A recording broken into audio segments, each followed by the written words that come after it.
Okey, Assalamualaikum warahmatullahi wabarakatuh dan salam sejahtera semua. Baik ya. Hari ini cikgu nak tunjukkan cara bagaimana kamu boleh melukis graf di bawah tajuk kadar tindak balas, iaitu graf di mana kita nak menentukan kadar tindak balas pada masa tertentu.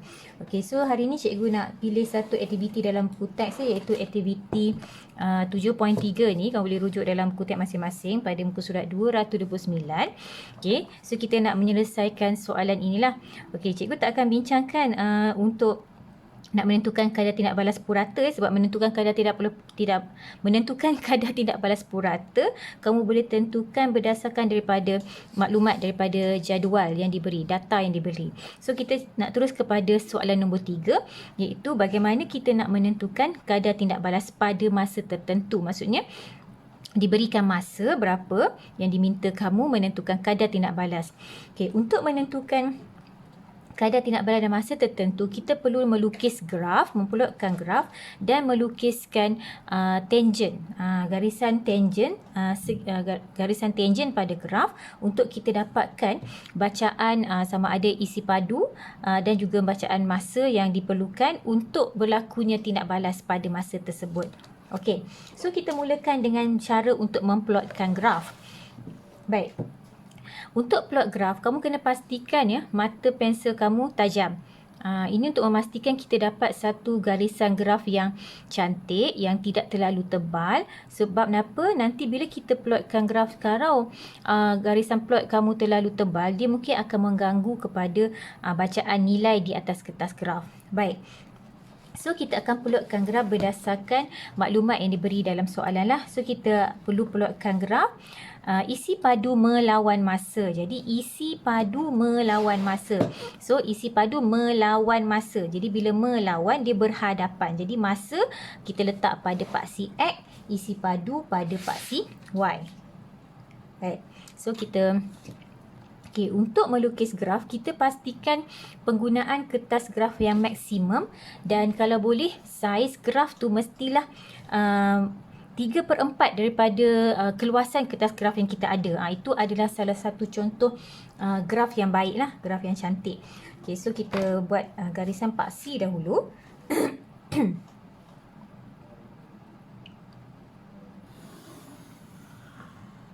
Okey, kita buat paksi untuk isi padu gas. Okey, lepas tu kat sini kita buatkan garisan untuk paksi X.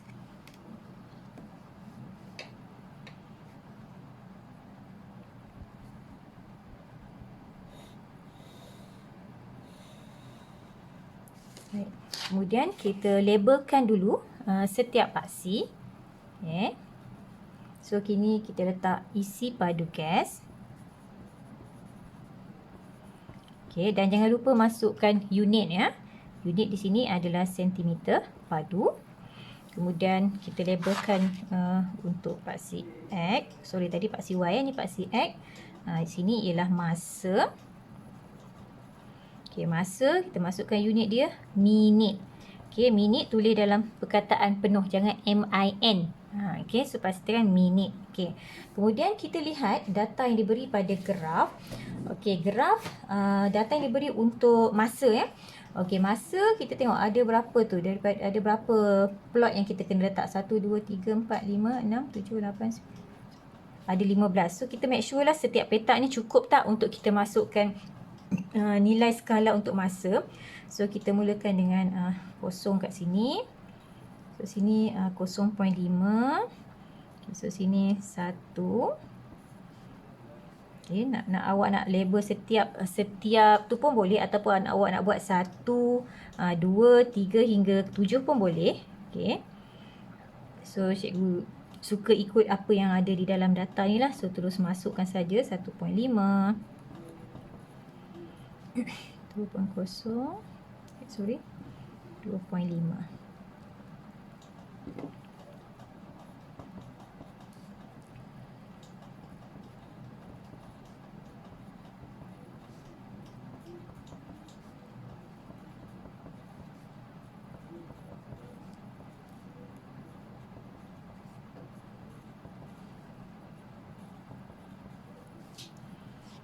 Okey, so last kali 7 minit. So kita masa maksimum kita ialah 7 minit. Okey, kemudian kita masukkan skala untuk isi padu gas. So isi padu gas kita tengok maksimum adalah 50 cm padu. So kita kalau kamu buat satu petak kecil ni 10, katalah 10, 20, 30, 40, 50, kamu punya graf jadi terkemik. Kita nak gunakan semaksimumnya. Kita nak gunakan sekurang-kurangnya 3/4 daripada keluasan kertas graf. Jadi kamu kena besarkan sikit skala untuk isi padu gas. Jadi cikgu buat macam ni. Okay, setiap 4 petak ni kita buat 10.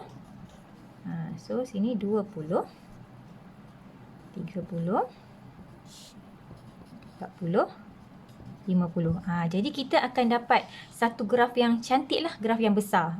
Kalau boleh kita itu cara nak dapatkan graf yang cantik. Sebab apa, nanti bila kita nak melukis tangent, kalau graf kamu terkemik, terkecil kan, kita akan susah nak lukis tangent dan nak dapatkan bacaan yang tepat. Untuk nak menentukan tangent graph tu nanti. Okey, so kita dah masukkan skala untuk masa dan juga untuk isi padu gas. So sekarang kita boleh plotkan graf mengikut data yang diberikan. Okey, kamu boleh rujuk data dalam buku masing-masing. So kat sini kita tengok kosong, masa kosong, isi padu kosong, masa 0.5 13.5. So kita plotkan lah mengikut data yang diberikan. So untuk plotkan graf, cikgu galakkan kamu gunakan bentuk simbol pangkah yang kecil lah. Berbanding kamu buat bulatan dot tu. Macam ni lagi mudah. Sekarang kita plotkan. 0.5, bacaan isi padu gas ialah 13.5. Yang ini selang dia setiap 2 petak kecil ni adalah 1. Jadi kalau 13.5, so pastikan kita tengok pada titik yang betul ya. Jadi 10, 11, 12, 13, 13.5 kat sini. So pangkahkan kecil sahaja macam tu. Kemudian dan seterusnya lah. Untuk 1 adalah 22. So sini 20, 21, 22. 1.5, 28. So sini 25, 26, 27, 28. Dan seterusnya lah. Cikgu sebenarnya dah siapkan yang satu yang dah diplotkan sepenuhnya. Nanti lambat pula kan kamu nak tunggu cikgu plot. So cikgu dah plotkan titik-titik tu. So sekarang ni kita nak menyambungkan titik plot yang kita dah buat tadi. So kat sini perlukan kemahiran kamu menggunakan freehand. Maksudnya untuk graf ni graf lengkung tau. Graf lengkung kamu tak boleh menggunakan pembaris. Ada satu lagi kaedah. Kamu boleh beli ada satu pembaris yang selalu pelajar lukisan kejuruteraan gunakan. Baris tu boleh lentur-lentur, boleh gulung-gulung. Boleh guna pembaris untuk dapatkan lengkung yang cantik. Tapi kalau kamu dah biasa, kita boleh gunakan kaedah freehand. Cikgu ni tangan kidal. Jadi cikgu ni kena menyenyit sikit nak bagikan graf tu cantik. Katalah kita mula daripada kosong ni. Dia freehand lah ya. Kita sambungkan daripada titik ke titik.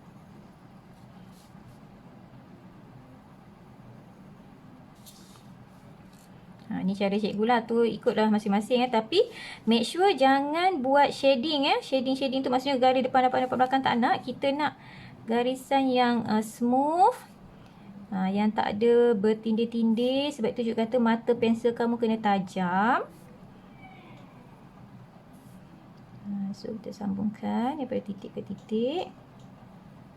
Ini graf lengkung kan. Bila graf lengkung tak boleh guna pembaris. Kecuali yang last ni lah. Yang last ni dia memang dah malas. So bolehlah nak guna pembaris untuk dapatkan garisan yang lurus. Tapi make sure kat sini dia masih lengkung ni bolehlah guna pembaris. Sebab dia dah malas lah. Dah statik dia punya bacaan isi padu kat situ.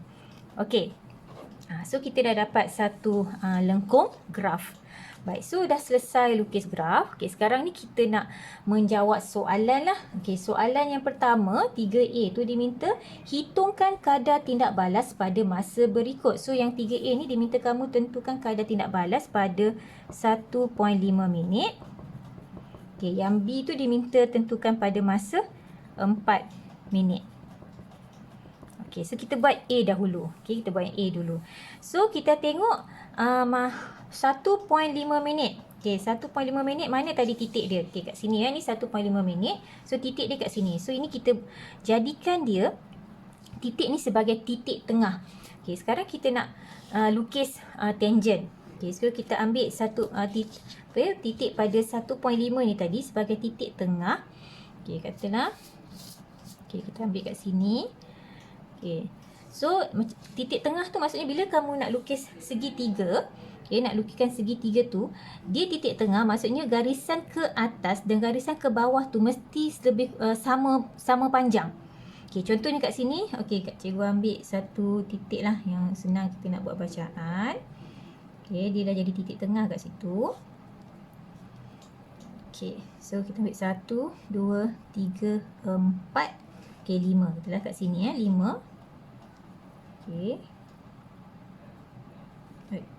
Gerak pula dia. Okay, 5. So, ke bawah. So, kita garislah dulu. Garis dulu yang ni. Okay. Kemudian, ke bawah pun kita ambil 5. Okay, jadi 1, 2, 3, 4, 5. Okay, kat sini. So, kita gariskan. Okay. So, kita dah dapatlah satu garisan tangent. Okay, kemudian kita jadikan dia bentuk segitiga lah. Segitiga tepat ya. So, kita buat garisan ke bawah ni dulu.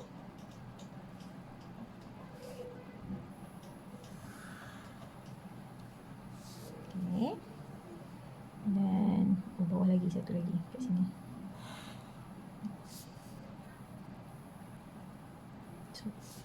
Okay, so kita dah dapat lah. Kita dah dapat dah kita punya segitiga tangent. Okay, dan sekarang ni kita nak tentukan lah. Kita nak cari nilai kat sini. Okay, kita nak cari nilai untuk isi padu kat sini berapa. Nilai untuk masa kat sini berapa. So, nak dapatkan ni kita kena buat bacaan isi padu gas dekat atas ni. Kat sini dan kita akan tolak. So, kita baca dulu. Buat dulu garisan putus-putus kat sini. Untuk kamu dapatkan bacaan isi padu gas. Okay, dan juga dekat sini.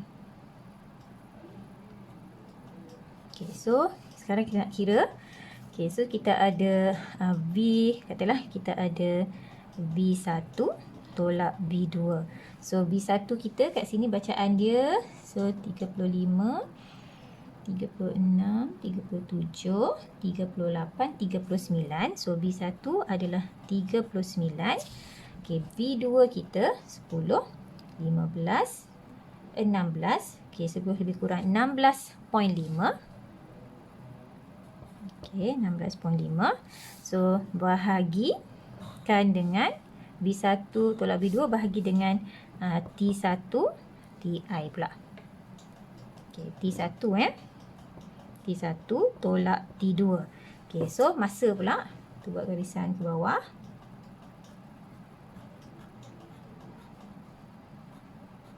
Sini. Satu lagi.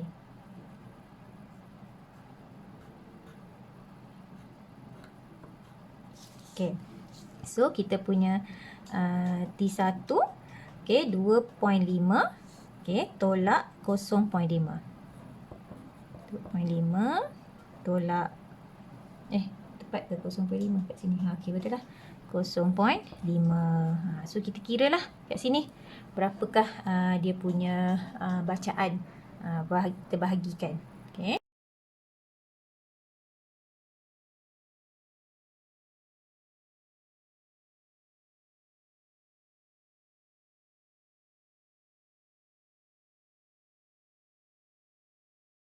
Okay, so kita guna kalkulator.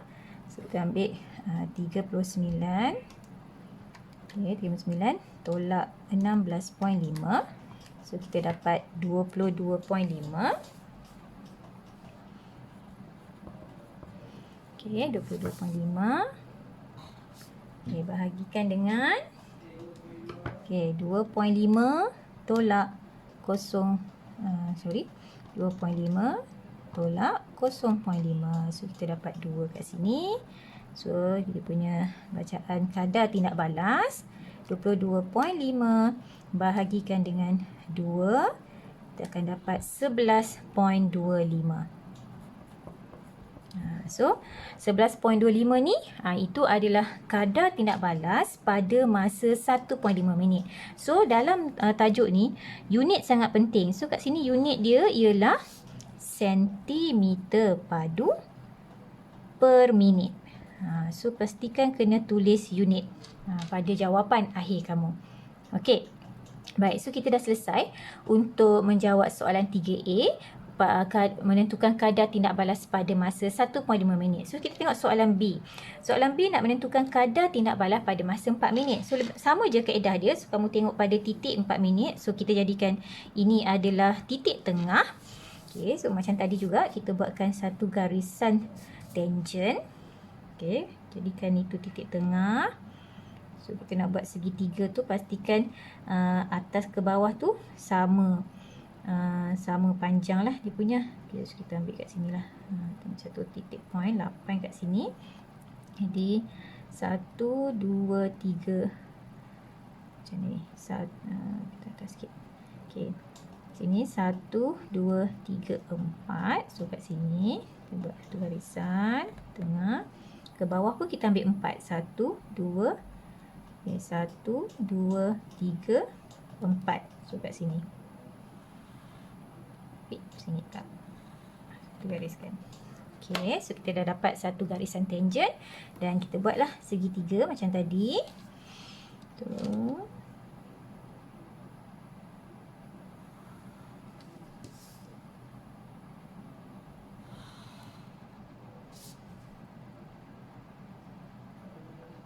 Okey, so kita dah dapat dah segitiga tangent pada graf.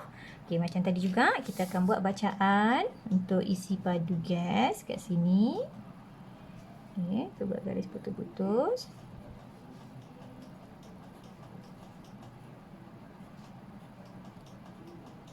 Okey, dan sini sini kebetulan sama pula dia punya plot dia. Okey, so tentukan. Okey, B berapa? T berapa? So buat bacaan kat sini tadi. Ni 50, 51.5. Okey, 51.5 tolak. Okey, sini tadi berapa? 39. Okey, bahagi. Okey, masa. Okey, kebetulan yang ni sama dia punya plot masa. So yang ni kita buat garisan putus-putus ke bawah. So